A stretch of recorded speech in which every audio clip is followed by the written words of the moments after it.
Je suis Jean-François, un curieux, et je pose des questions de médecine. Bonjour, je suis Diane de la Clergerie, je suis médecin, et le plus important pour moi, c'est de pouvoir aborder ici tous les sujets de santé sans aucun jugement. Selon les données du baromètre de Santé publique France sur les pratiques contraceptives des femmes, plus de 7 femmes sur 10 ont recours à une méthode de contraception en France. Et selon une étude du Forum parlementaire européen sur la population et le développement, la France se classe parmi les meilleures nations d'Europe pour l'accès aux moyens contraceptifs. Avec nous pour en parler, le docteur Diane de la Clergerie. Bonjour Diane. Bonjour Jean-François. Diane, avant d'aller plus loin, est-ce que tu pourrais nous rappeler en quoi consiste la contraception ? Oui, alors la contraception, ce sont en fait l'ensemble des méthodes qui permettent d'éviter une grossesse qui serait non désirée.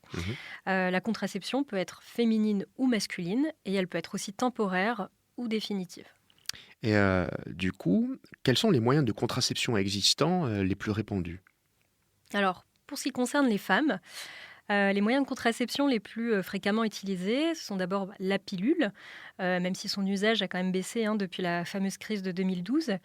Il y a également le stérilet, nommé dispositif intra-utérin, et l'implant. Alors, il faut savoir aussi que leur fréquence d'utilisation dépend beaucoup de la tranche d'âge, puisque, par exemple, en 2016, les femmes âgées de 15 à 35 ans utilisaient majoritairement la pilule, alors qu'au-delà de 35 ans, c'était plutôt le stérilet.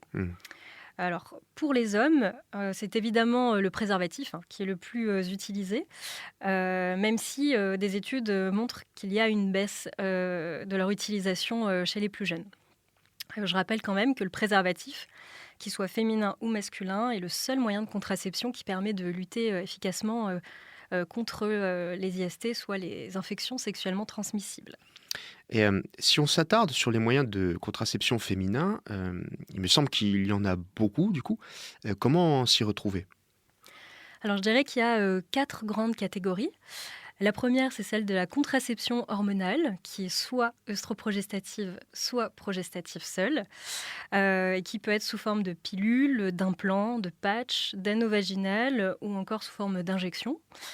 La deuxième catégorie, c'est la contraception non hormonale, avec en premier donc le dispositif intra-utérin au cuivre. Ensuite, les capes et les diaphragmes qui sont utilisés avec des produits spermicides. Et enfin, les préservatifs féminins. Troisième grande catégorie, je dirais qu'il y a la contraception d'urgence, qui, elle, peut être hormonale ou non hormonale. Et enfin, quatrième catégorie, celle qui est définitive, c'est-à-dire la ligature des trompes. Voilà. Après, je ne parle pas spécialement de la contraception naturelle, dont l'efficacité est très discutable, comme les méthodes qui se basent sur le calendrier du cycle menstruel. Alors, parmi toutes ces catégories, j'aimerais qu'on revienne sur la contraception hormonale. Alors, il me semble, de ce que j'ai pu lire, on pu voir qu'elle est de plus en plus, on va dire, controversée. Est-ce que tu pourrais nous expliquer pourquoi ? Oui, alors d'abord, il faut comprendre de quoi on parle quand on dit contraception hormonale. En fait, elle se base sur le cycle menstruel qui est composé de 3 phases et qui est régi par plusieurs hormones qui peuvent augmenter ou diminuer en fonction de chaque phase et aussi interagir entre elles. Donc, parmi ces hormones, il y a 2 hormones qui sont sécrétées au niveau cérébral et qui sont importantes pour l'ovulation. Et il y a aussi 2 hormones dites sexuelles qui sont la progestérone et l'œstrogène, qui sont, elles, majoritairement sécrétées au niveau des ovaires. Donc, quand une femme prend une contraception hormonale, ça veut dire qu'elle va prendre des hormones sexuelles de synthèse, de manière soit continue ou quasi continue, ce qui va avoir pour effet, en fait, de bloquer les hormones qui sont nécessaires à l'ovulation et donc qui va empêcher la fécondation. Voilà, c'est comme ça que ça marche. Qu'est-ce qui peut des fois être reproché à ce type de contraception ? C'est que ce sont des hormones qui du coup ne sont pas naturelles. Comme tout traitement, elles ont aussi des effets indésirables. Et puis parfois, il y aurait aussi un manque d'informations quant aux alternatives à cette contraception hormonale. Alors, tu nous parles d'effets indésirables de cette contraception hormonale.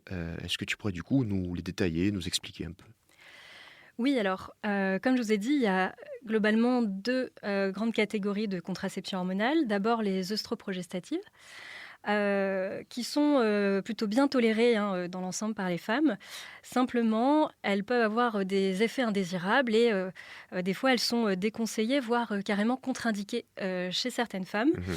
qui peuvent être à risque de faire ce qu'on appelle des accidents thromboemboliques veineux, mais aussi toutes les femmes qui ont des facteurs de risque cardiovasculaires, comme par exemple de l'hypertension artérielle, ou qui fument après 35 ans, qui ont un diabète compliqué, ou qui sont suivies aussi pour des migraines ce qu'on appelle avec aura, Mhm. ou par exemple avec une pathologie hépatique sévère ou une tumeur qui va être dépendante aux oestrogènes. Voilà. Pour ce qui est de la deuxième catégorie, qui est plutôt celle des microprogestatifs, dans l'ensemble, elle a beaucoup moins de contre-indications, notamment sur le plan vasculaire. En revanche, elle est parfois moins bien tolérée par les femmes, puisqu'elle peut perturber le cycle menstruel et altérer un petit peu la qualité de vie. Alors, j'aimerais aussi aborder très rapidement le sujet de la perte de libido, parce qu'on entend de plus en plus de témoignages à ce sujet. Il est effectivement très important de se sentir bien avec sa contraception et de ne pas hésiter à s'informer, voire à demander à changer si on éprouve des difficultés Mhm. avec celle-ci. Néanmoins, je resterai quand même très prudente sur le fait d'attribuer uniquement cette baisse de libido à la pilule. Voilà. Et concernant la contraception, cette fois-ci non hormonale, j'imagine que là aussi il y a des effets indésirables. Alors, il y en a quelques-uns, notamment donc, pour le stérilet au cuivre. Il y a un sur-risque d'infection génitale et aussi également de ce qu'on appelle les grossesses extra-utérines. Pour ce qui est plutôt des capes ou des préservatifs, je dirais que la principale limitation, c'est de savoir les mettre correctement. Alors, nous avons vu en introduction que l'accès aux moyens contraceptifs était globalement garanti en France. Alors, comment faire justement pour se procurer facilement un moyen de contraception? Vers qui se tourner? Vers qui peut-on également s'informer? Alors, c'est une excellente question.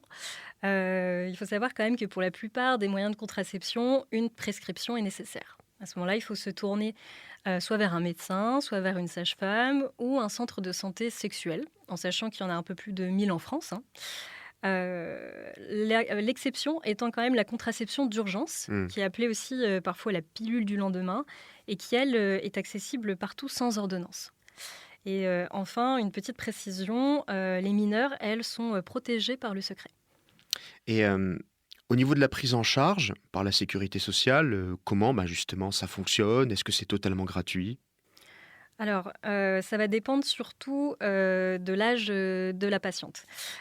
Si vous avez moins de 26 ans, vous avez une prise en charge qui est assurée à 100% par l'assurance maladie Mhm. pour certaines contraceptions, stérilés, certaines pilules ou préservatifs.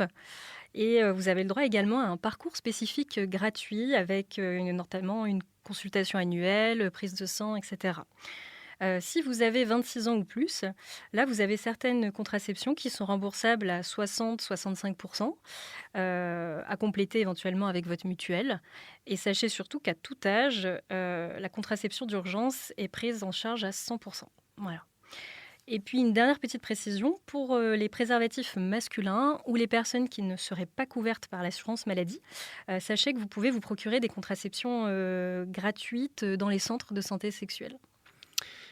Une dernière question pour ouvrir un peu sur le sujet actuel, comme il est de tradition dans J'ai une question docteur. Alors, il est de notoriété que la contraception est à mettre généralement à la charge des femmes, mais ces dernières années, une offre relative de contraception masculine commence à voir le jour. Est-ce que tu pourrais nous en dire plus? Alors effectivement, pour les hommes, il y a principalement deux moyens hein, qui sont bien reconnus. Le préservatif qui est quand même efficace à 98% et la vasectomie qui est l'option définitive et qui est efficace à plus de 99% au bout de 3 mois après la chirurgie. Maintenant, ça fait assez peu de propositions. Donc, il y a des recherches en cours, et notamment des pistes pour une éventuelle contraception hormonale masculine. Néanmoins, pour l'instant, il y a des problèmes de toxicité hépatique, une efficacité qui est encore discutée. Donc, Hmm. voilà, c'est en cours. Il y a aussi quelques pistes de contraception non hormonale, mais qui sont, elles, pour l'instant, peu concluantes. Donc, il n'y a plus qu'à attendre et espérer que les recherches aboutissent bientôt.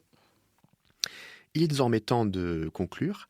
Aujourd'hui en France, il est possible de s'informer et d'accéder facilement à de nombreux moyens de contraception. effectivement plus variés pour les femmes que pour les hommes. N'oublions pas toutefois que le préservatif, masculin ou féminin, reste le seul moyen d'assurer la contraception tout en se protégeant des infections sexuellement transmissibles. Merci beaucoup Diane pour ces éléments. Merci Jean-François. Nous nous retrouverons dans 2 semaines pour un épisode cette fois-ci tout à fait spécial qui sera consacré à la santé mentale et pour lequel nous aurons un invité. D'ici là, prenez soin de vous et bonne journée à tous.